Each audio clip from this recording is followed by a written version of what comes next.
MRP passport থেকে এই passport করার জন্য অ্যাপার্টমেন্ট নিয়েছি প্রায় 1 মাস আগে। আজকে যাচ্ছি হলো আমার এমআরপি পাসপোর্ট থেকে ই পাসপোর্ট জমা দেওয়ার জন্য। আমার ফাইল এবং আমি এখন রাস্তায় আছি, গাড়ি চালাইতেছি। সো জমা দেওয়ার পরে আপনাদেরকে এই ভিডিওতে ক্লিয়ার করব কি কি প্রয়োজন লাগে এবং কি কি লাগবে আপনাদের, আশা করি বুঝতে পারবেন।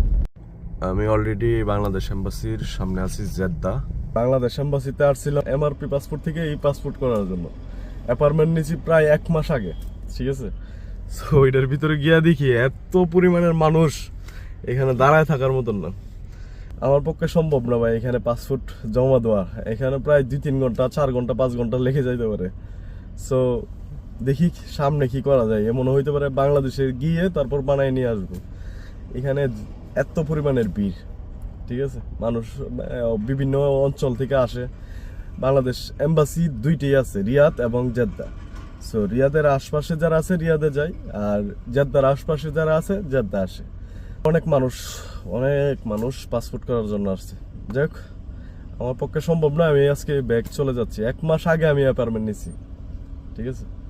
আশা করি বুঝতে পারছি।